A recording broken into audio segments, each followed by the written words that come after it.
So chat, I'm about to make a CFTL list right now. Right now, here, what is the plan? We're gonna make the CFTL list for each league. I spent like 10 hours of watching replays from Bronze, Silver, Gold, Platinum. I'm gonna make this CFTL list based on how players play their faction and not on win rates. So this tier list is not about win rates, but only how the people play the faction. So let's start with bronze. On bronze, we have French and English on S tier because they are really easy to play with. Most of the players are in bronze when they played French and English. They had no problem, like transitioning to things. Both the faction the most easiest in bronze thanks to the French Knights and the Longbowmen. Let's see, A tier for Bronze League.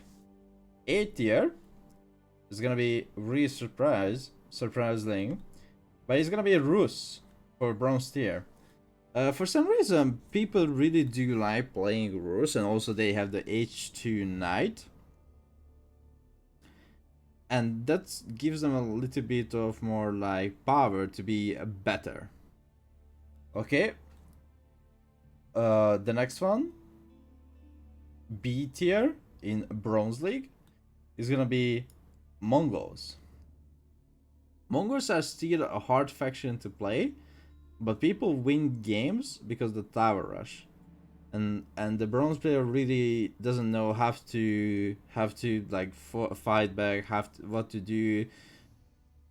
They just fall and can't get up, So B is gonna be for bronze, and that's gonna be Mongol. C tier is gonna be HRE and Abbasid for bronze players.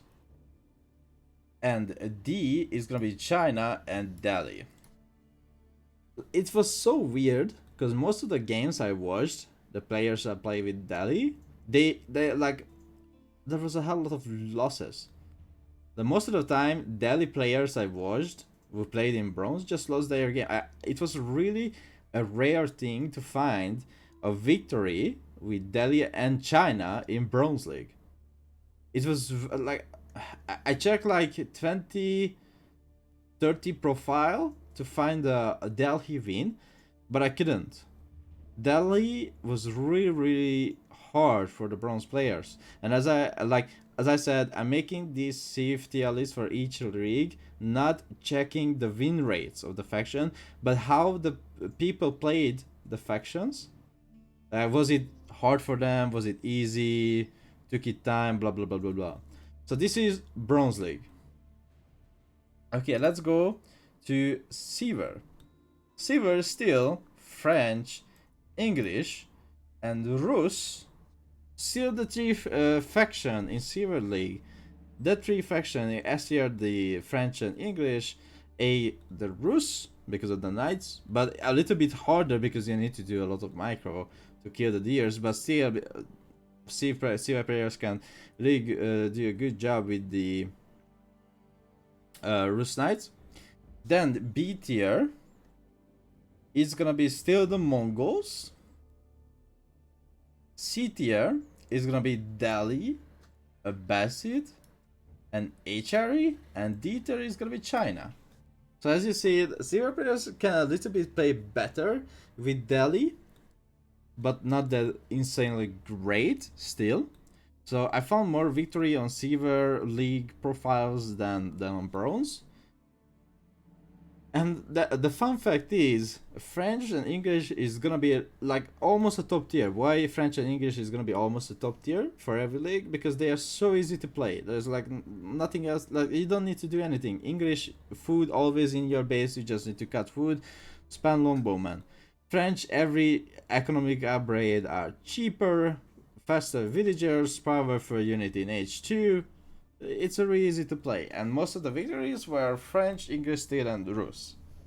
So this is for Silver League, and as I said, I'm not watching win rates at all.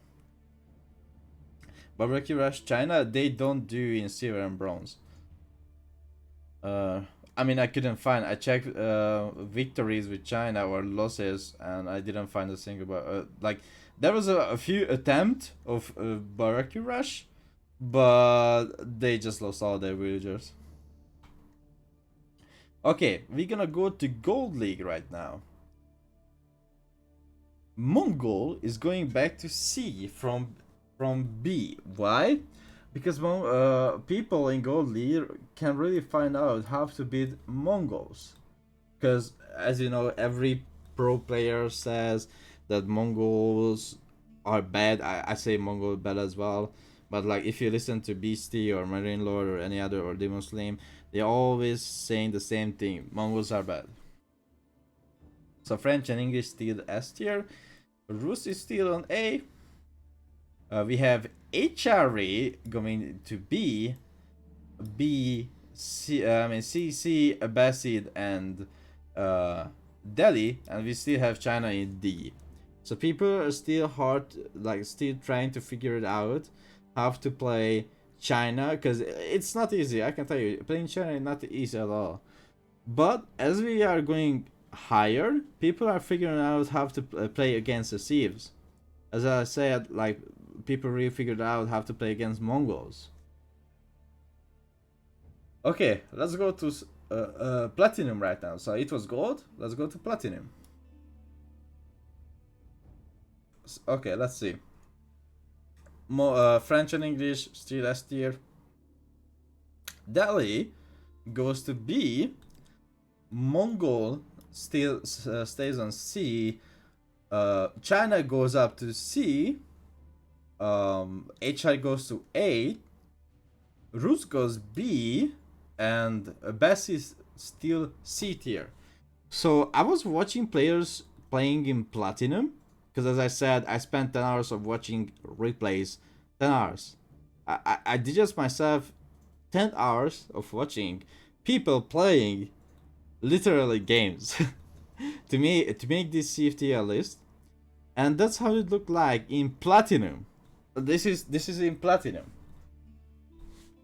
and so the reason is because in platinum people are a little bit more smarter with China. They kind of know how to do.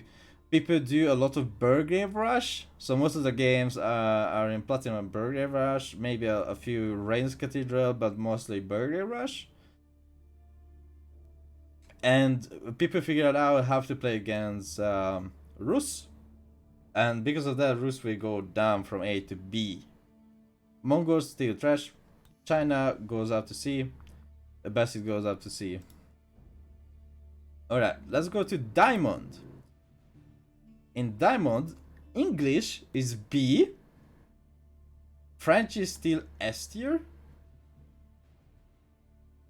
Delhi is B. China is B. Mongol is D. Rus is C. HRE and Abbasid is A.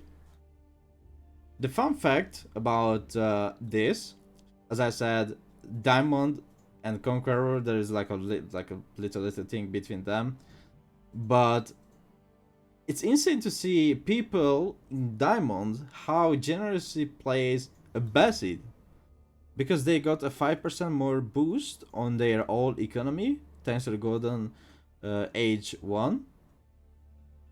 They have a lot of victories, and they really know how to play with the Civ. Mongol goes back to D because everyone know how to counter it, how to play against it, and Mongol win rate. Sorry, we are not talking about win rates. So Mongol players really struggle. That's what I wanted to say. So Mongol players are really struggle to understand how to do better and differently, and Diamond players still plays French really good, and if they pick French, there is a chance that they're gonna beat Conquerors easily. And for me, it's really surprisingly that Abassi goes up to 8A, because I've seen many Abassi victories, how they played in Diamond, and how they played out like Delhi players or Rus players.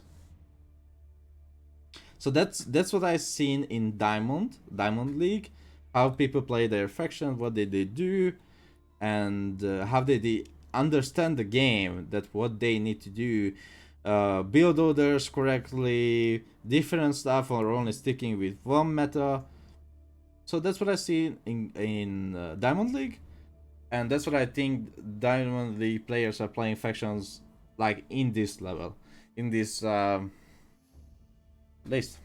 Okay, so what I think about, like, this is only me gonna be, it's not about conquerors, but what I see in my eyes, with my eyes, how the Sieves are good or bad. Okay, so I believe still French is S tier, China is A, English is B, Mongol is D, of course, Abbasid is A, HR is S, Delhi is